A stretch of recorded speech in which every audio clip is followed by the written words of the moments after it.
тас астынан құлады және сарқырамасы көріне бастады. Мен қайдамын?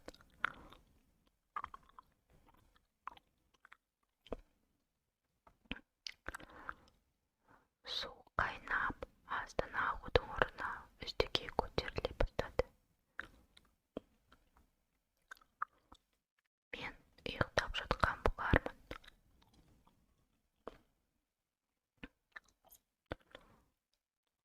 Ой, мені кішкене жұбатты. Сонда да қандай шынайы көрініс.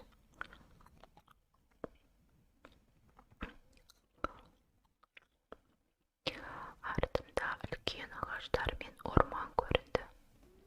Бұтақтары сонау аспанға дейін.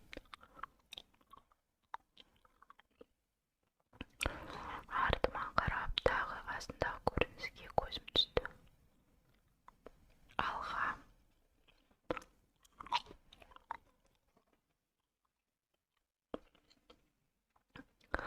Басымдағы дыбыс барлық жерден шыққан сияқты болды. Найзағай тәріздес қатты ұрды.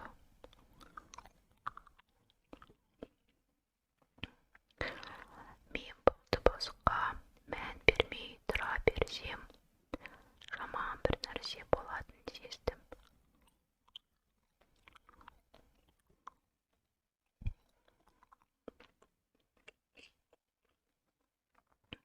Және мен орманға кірдім.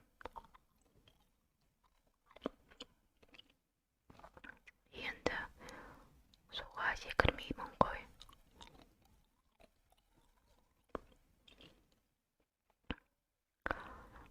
Сарқыраған судан ала жөнеліп, орманға қаратай жүрдім.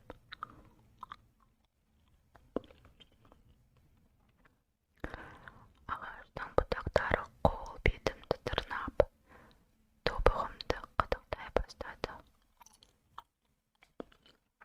Бұл не пәле? Мен тағы бір қағудан өзімді құтқару үшін қолыммен анда-мында қозғалта бастадым.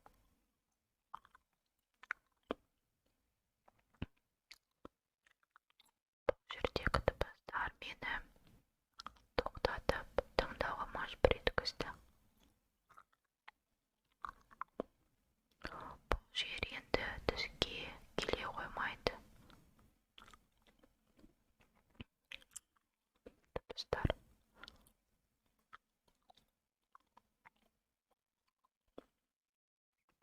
біреу өте жылдам жақындай бастады.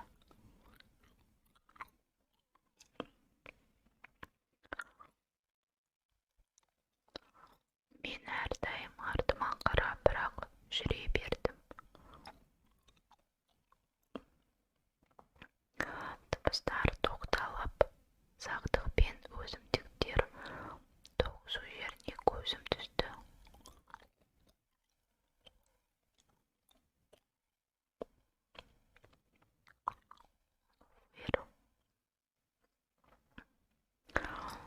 Қатты бұрылып айқайлап қалдым да, дереу аузымды қолыммен жаптым.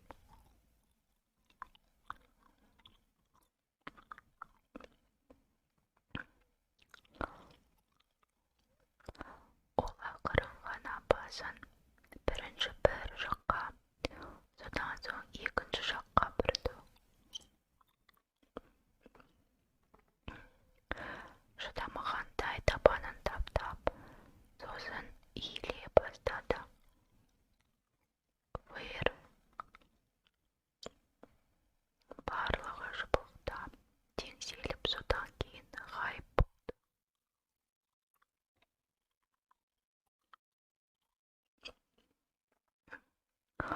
Сонау екпінділік өтіп, ең басындағы болған жерге қайта оралдым.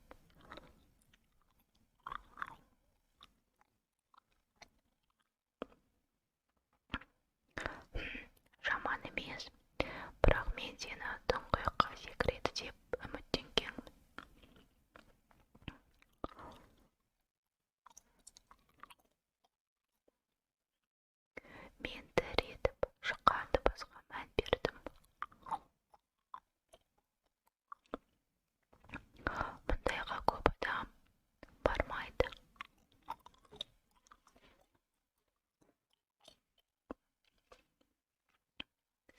үнсіз.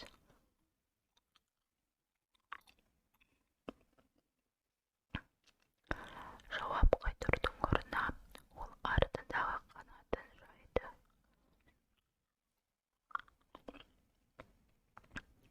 Менің атым Геральт.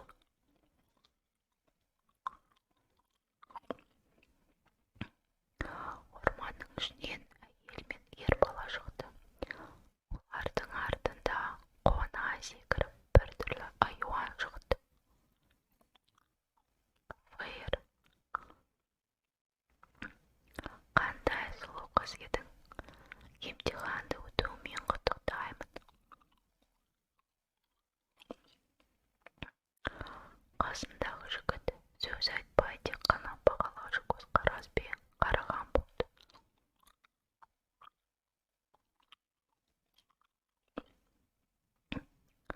Не болып жатыр? Мен о дүниеге аттандым ба?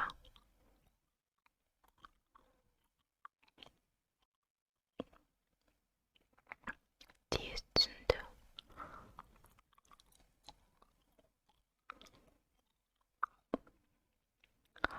Басымдағы ой өзімен өзі шыққанмен оған сенбестіктей қарадым.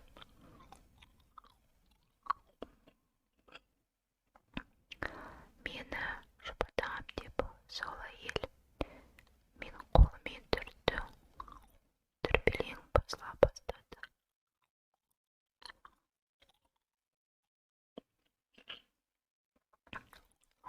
Қолымды қыса тұра көзіме қарады.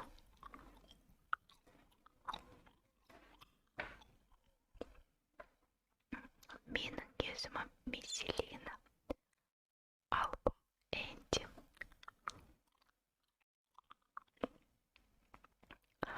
Қасындағы жігіт маған қарап, тишқаның басын иді.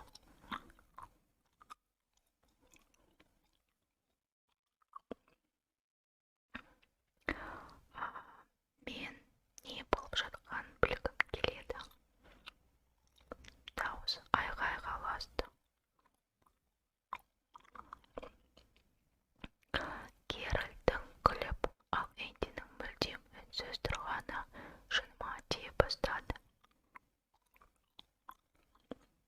Сендер кімсіңдер?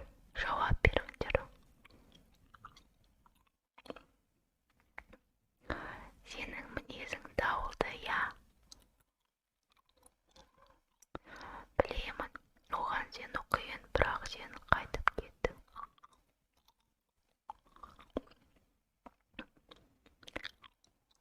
Прелюдияларды доғар, Месселина. Қайтқан соң барлық адамдар емтиханнан өтеді.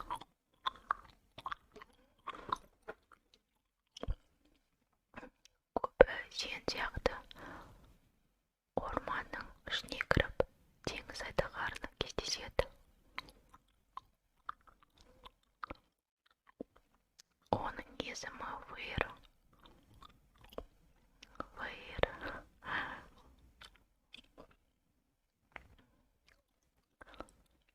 Бірақ ол барлығына басын имейді, барлығымен теңеспейді. Бұл жағдайда олардың тағдыры айдағардың өткір тістерінен өлім. Кейін олар жұмаққа немесе тозаққа қарай жолдарын жалғастырады. Бірақ саған ол басын иді, сен ерекшесің. Энди сияқты.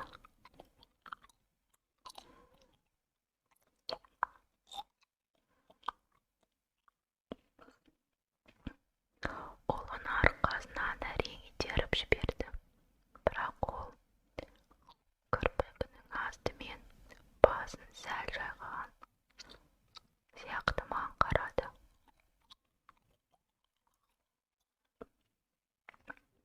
Ол нені білдіреді?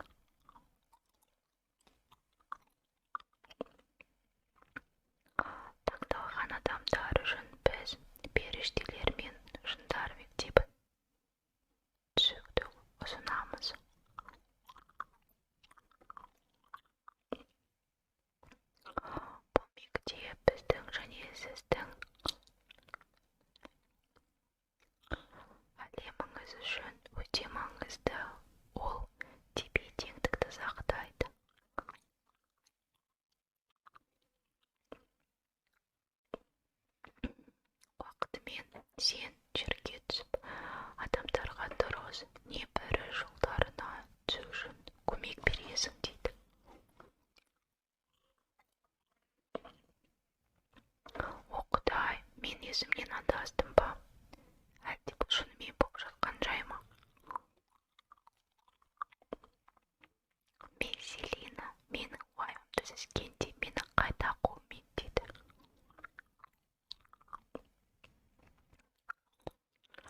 сен күшке ие болып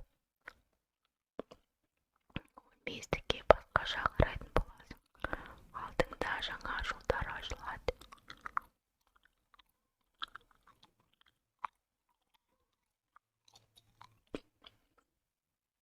Маған бұл көрінді ме немесе ол күлді ме?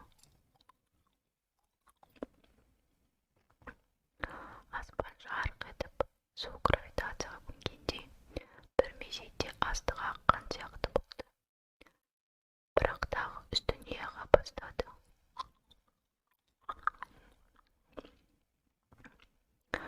Уақыт өтті, шешім қабылдайтын кез келді.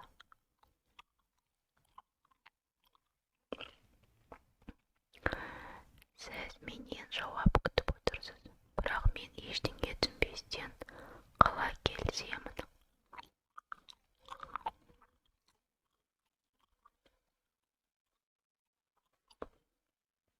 Бірақ Меселина көзімен қарап тұрып, Геральтқа басын изеді. Ол дайын.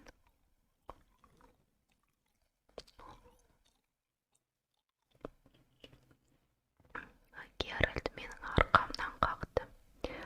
Мен тізеге құлап, көзімнен жағы шыға бастады. Өткір ауру арқамнан өте шықты.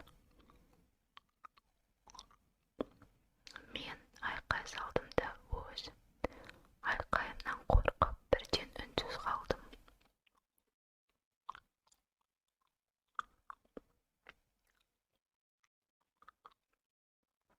Енді менің көзіме қарау үшін алдыма еңкейе түсті.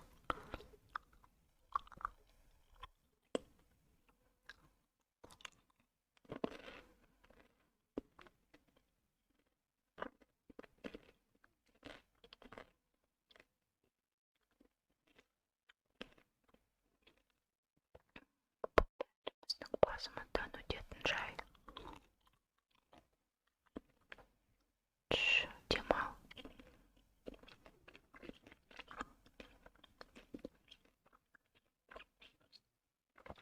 Ол менің дертімді алғысы келгендей талапшыл көзімен қарады.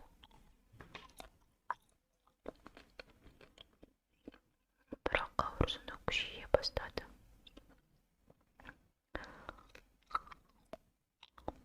Мен терімнің жыртылып бірдеңе шығайын деп жатқанын сездім.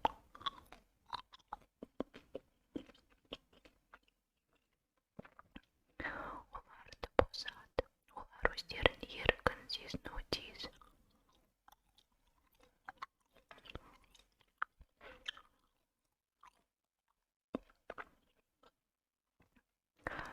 Дем алып, өзіңе ұшуға мүмкіндік бер.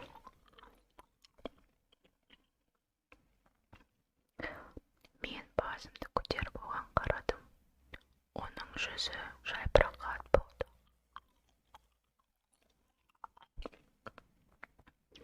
Ол мені зерттеп, өзінің көзқарасын ернімде тоқтатты.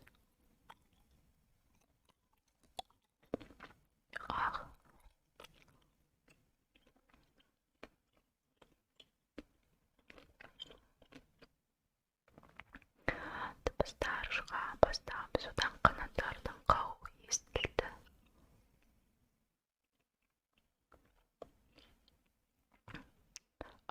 Ауырсыну басылып, тек арқадағы толқынды зарлап тұрған ауру қалды.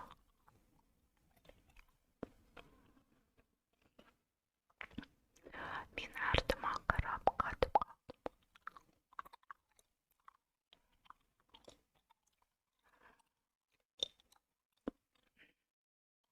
Мындай ғанаға жетеді біздің кристалдар.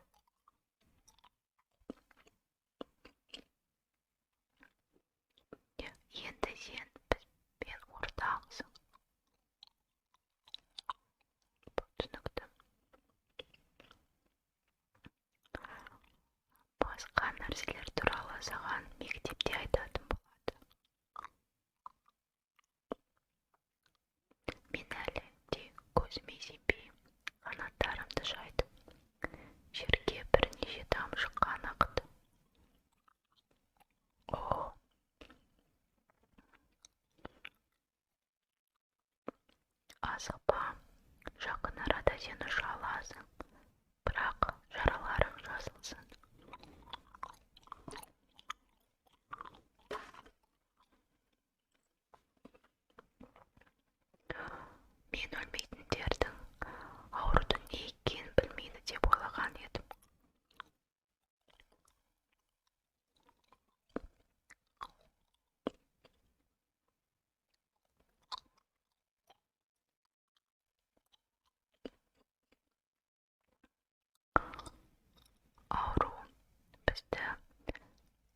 сезінуге көмектеседі. Мектепке дейін сені теңіз айдаһары жеткізеді. Флэр өзінің есімін естіп, Флэр жылдам орнынан тұрып, басын шайқай бастады.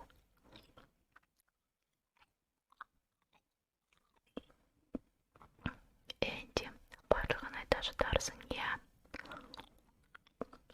Энди маған қарап басын изеді. Оған бұлай қарауды доғар, ұятың қайда?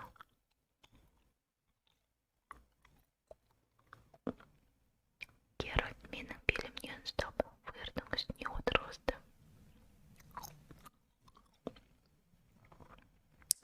Егер мен құласам ше? Бұл жағдайда ұшып үйренуге тура келеді. Жолың болсын. Әлі кездесе жатармыз, Вики. Бірақ Флэр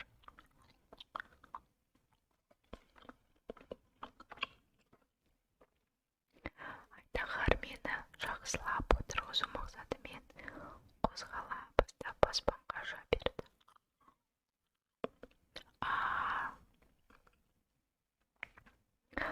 Мен айдаһарға барлық денемен жабысып алып, қолыммен мойнын құшақтап алдым.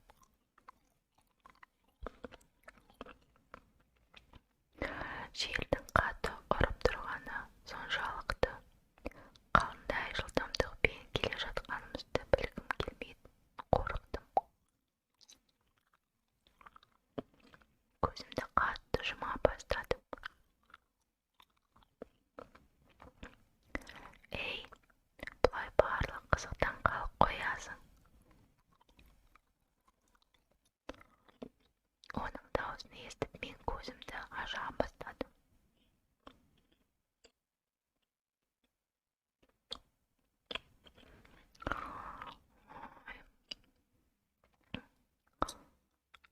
Интернетті өшіруге ұмытып кетіппін.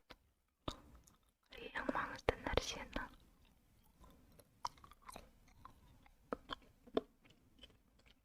Жарайды, енді қарап тастауға тура келеді.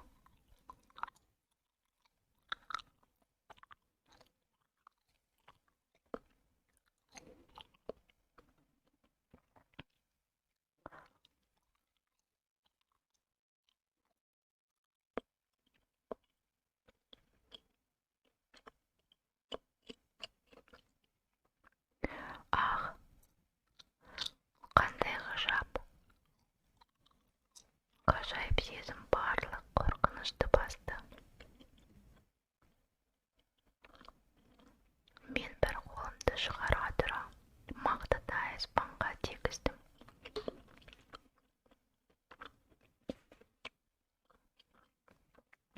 Бұл үшін қайтып кетуге де болады.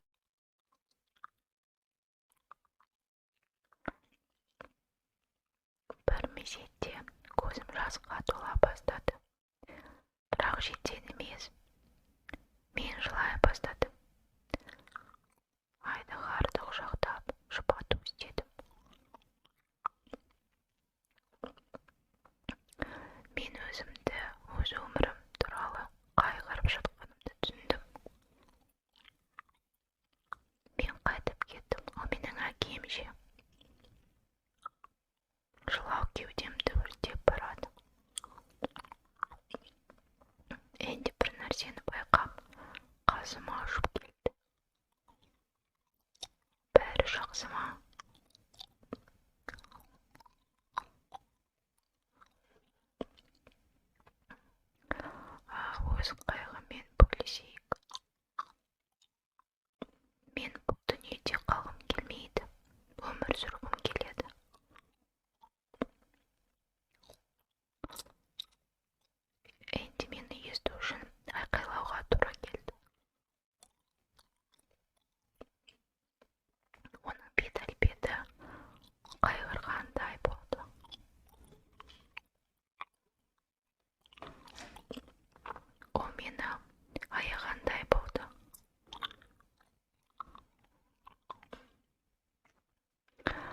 сен қайтып кеттің ғой.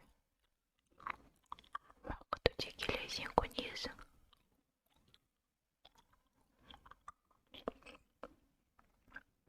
Энди қасымызда ұшып келеді. Ол қанаттарын анда-санда жайып отырса да, ауада жақсы өзін ұстайды. Ол бізді озып кеткісі келген сәтте денесімен көлденең ұша бастайды.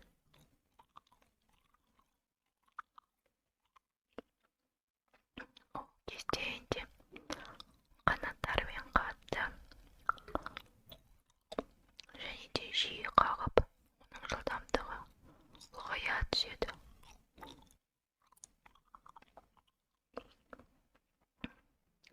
Осындай биіктікте ұшып қалай қорықпайды екен. Ол маған қаратай жақындай бастады. Ал сен қалай қайтып кеттің? Менің есімде жоқ. Мен тағы да қобалжи бастадым. Қалай осындайды есте сақтамауға болады?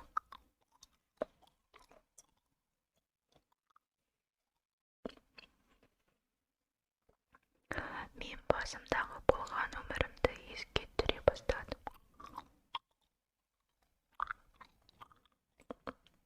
Менің атым Вики Уокер. Менің анам мен 5 жаста болғанда қайтып кетті.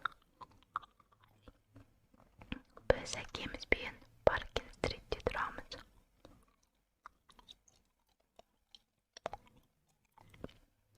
Мен көркем өнерден жоғары оқу орнын бітіріп, дипломымды алып үйге келе жаттым. Әкеммен бөлісуге. Мен келе жаттым. Қанекей. Бірден соң бірі барлығын есіме түсіре бастадым. Мен флерға жабысып алып, тісімді қысып алдым. Түсті, есіме түсті. Қалай екен?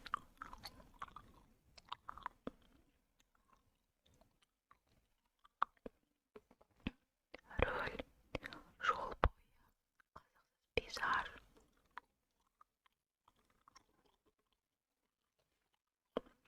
Қасымдағы орында бір қағаз жатыр. Ол қағаздың кесірінен түсім қашты. Мен қорғандым. Айнадан артыма қараймын. Барлық жақсы, бірақ ішімдегі уайым кетпей қалды.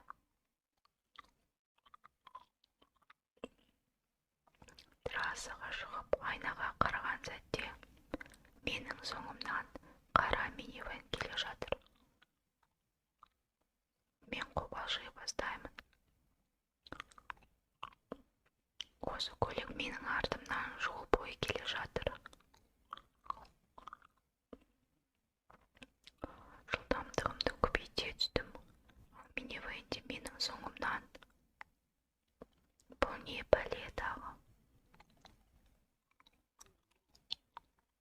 Өзімнің даусымда қобалжу естіп, бірақ ақырындап өз өзімді жұбата бастаймын.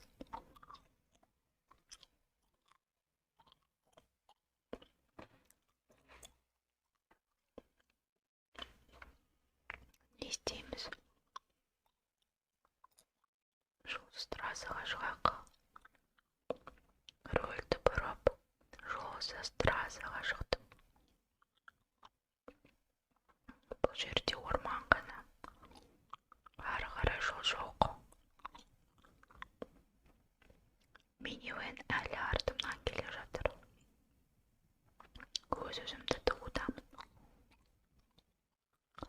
Рөлді қайта бұрып, қайтадан сол жолға шыға бастаймын. Бірақ енді минивэн артымнан келе жатқанына сенімдімін. Бірақ жүргізуші жылдамдығын арттырып, түседі.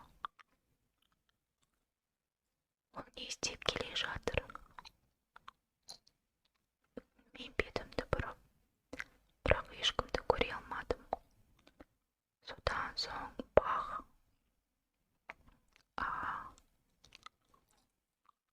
Ол мені кесіп өтті.